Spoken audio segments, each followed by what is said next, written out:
Kenapa ulama-ulama dunia sekarang banyak yang menangis dan mereka menulis, membicarakan dengan serius bahwa kita sudah di akhir zaman.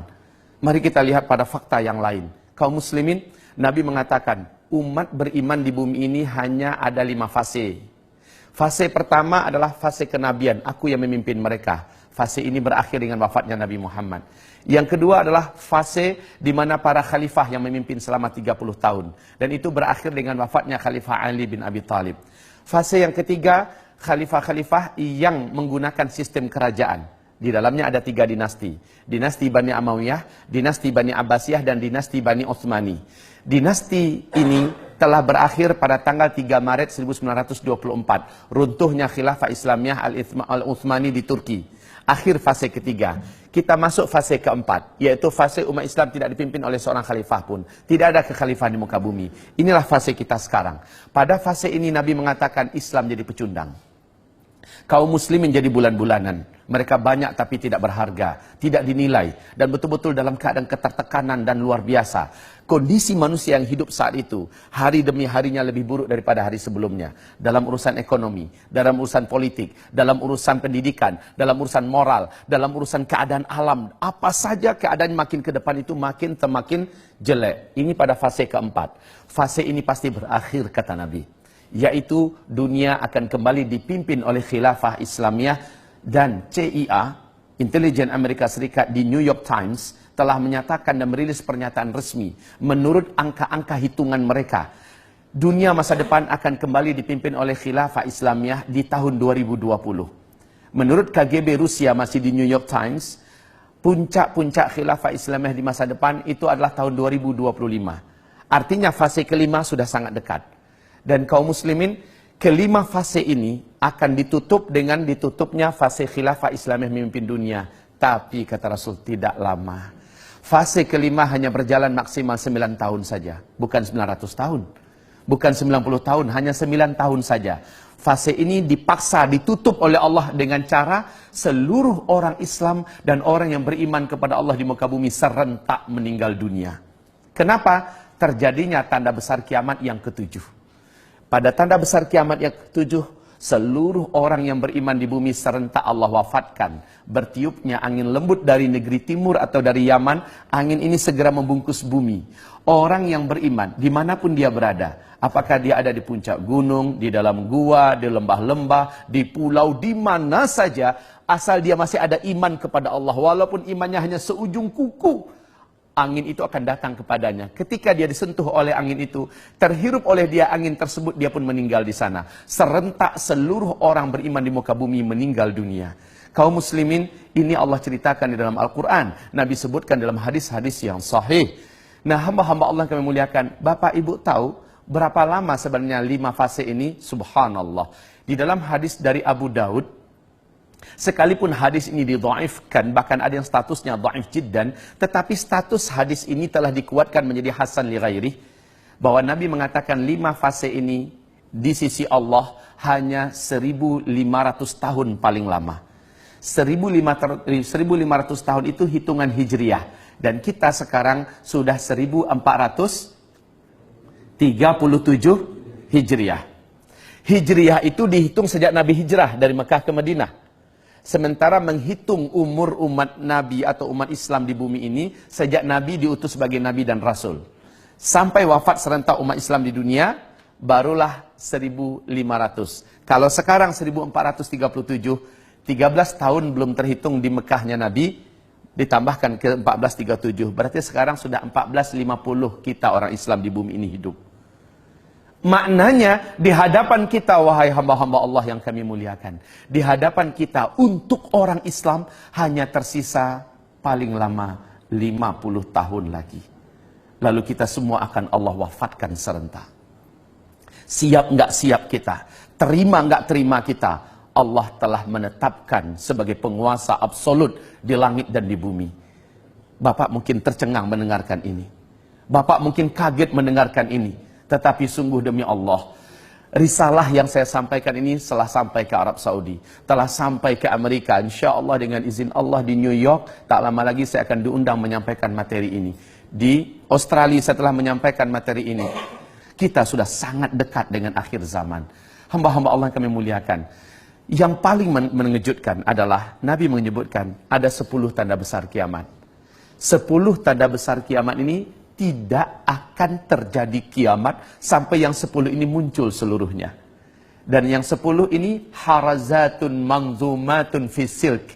Iyuqta'u silkun yatba'u ba'duha ba'dan. 10 tanda besar kiamat ini seperti butir-butir berjan. Yang di tengah-tengahnya ada ruangan kosong dapat dimasukkan tali atau benang. Jadi antara satu dengan yang lain itu terhubung gara-gara adanya tali yang menghubungkan. Di bagian bawahnya disimpul. Sehingga tertahan untuk keluar. Iyuqta'u silkun, ketika simpul bawah itu dipotong, diputus, meluncurlah butiran yang pertama. Apa yang terjadi dengan butiran kedua? Langsung menyusul dengan cepat. Butiran ketiga menyusul juga lebih cepat. Pap, pap, pap, pap, pap, pap, seluruhnya keluar. Artinya, kalau yang pertama sudah terjadi, yang kedua menyusul dengan cepat. Enggak pakai 1000 tahun jaraknya. Enggak pakai 100 tahun. Tidak pakai 10 tahun. Tidak. Sangat cepat sekali. 10 tanda besar kiamat ini yang pertama adalah terjadinya dukhan. Apa itu dukhan? Kabut debu yang teramat sangat tebal dan panas membungkus bumi selama 40 hari. Saking tebalnya, kata Rasulullah, tidak diketahui kapan malam, kapan siang. Kemudian kabut ini sangat panas. Saking panasnya, kata Rasulullah, orang-orang kafir di muka bumi dan orang-orang Islam yang suka buat dosa sebelum terjadinya dukhan itu sampai melepuh kulit-kulit mereka, menjadi jelek bentuk rupa mereka. Tapi orang beriman yang amal solehnya banyak, sebelum ini terjadi mereka beramal soleh yang banyak, Allah jadikan mereka selamat dan kebal, dan mereka hanya seperti terserang flu dan demam saja. Masya Allah. Setelah dukhan selesai, bumi kembali terang, matahari kembali nampak. Apa yang terjadi? Petaka besar. Pertama, seluruh teknologi di muka bumi sudah terhenti. Tidak ada listrik, tidak ada sinyal, internet, handphone sudah hilang seluruhnya. Ini yang dikatakan oleh Rasulullah, ketika Al-Mahdi nanti muncul, kalian semua akan kembali seperti zaman sekarang. Kalian akan perang dengan menggunakan pedang, dengan tombak, dengan panah, dan menunggang kuda kembali. Albert Einstein saat didesak oleh lebih 2000 wartawan seluruh dunia, beliau mengatakan tentang perang dunia ketiga. Dalam keyakinan dan analisa kami, perang dunia ketiga nanti adalah dengan senjata manual. Semua senjata modern canggih yang kalian buat hari ini tidak ada yang bisa dipakai. Persis dengan pernyataan Steve Jobs sebelum beliau meninggal dunia di hadapan ribuan karyawannya.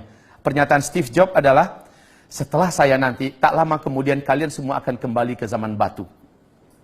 Persis seperti yang digambarkan Nabi Muhammad SAW dulu. Jadi setelah dukhan, semua teknologi sudah musnah.